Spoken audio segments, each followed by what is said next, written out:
God which he sees bursting through each chink and cranny. The world is filled with the proverbs and acts and winkings of a base prudence, which is a devotion to matter, as if we possessed no other faculties than the palate, the nose, the touch, the eye and ear, a prudence which adores the rule of three, which never subscribes, which gives never, which seldom lends, and asks but one question of any project: will it bake bread? This is a disease like a thickening of the skin until the vital organs are destroyed. But culture, revealing the high origin of the apparent world and aiming at the perfection of the man as the end, degrades everything else, as health and bodily life, into means. It sees prudence not to be a several faculty, but a name for wisdom and virtue conversing with the body and its wants. Cultivated men always feel and speak so, as if a great fortune, the achievement of a civil or social measure, great personal influence, a graceful and commanding address, had their value as proofs of the energy of the spirit. If a man lose his balance and immerse himself in any trades or pleasures for their own sake, he may be a good wheel or pin, but he is not a cultivated man.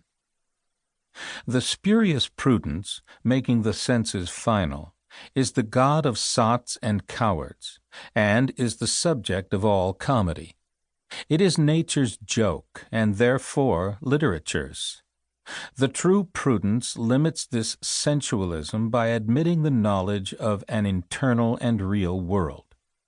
This recognition once made, the order of the world and the distribution of affairs and times being studied with the co-perception of their subordinate place, will reward any degree of attention. For our existence, thus apparently attached in nature to the sun and the returning moon and the periods which they mark, so susceptible to climate and to country, so alive to social good and evil, so fond of splendor and so tender to hunger and cold and debt, reads all its primary lessons out of these books. Prudence does not go behind nature and ask whence it is. It takes the laws of the world whereby man's being is conditioned, as they are, and keeps these laws that it may enjoy their proper good.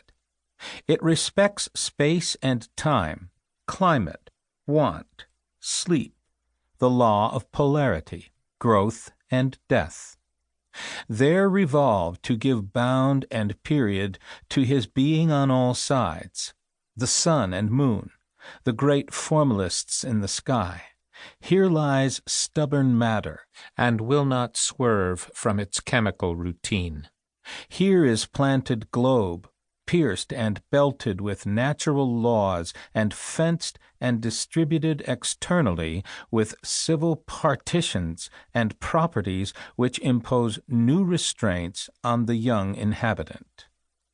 We eat of the bread which grows in the field. We live by the air which blows around us, and we are poisoned by the air that is too cold or too hot, too dry or too wet. Time, which shows so vacant, indivisible and divine in its coming, is slit and peddled into trifles and tatters. A door is to be painted, a lock to be repaired. I want wood or oil, or meal or salt. The house smokes, or I have a headache. Then the tax, and an affair to be transacted with a man without heart or brains, and the stinging recollection of an injurious or very awkward word. These eat up the hours. Do what we can, summer will have its flies. If we walk in the woods, we must feed mosquitoes. If we go a-fishing, we must expect a wet coat. Then climate is a great impediment to idle persons. We often resolve to give up the care of the weather, but still we regard the clouds and the rain. We are in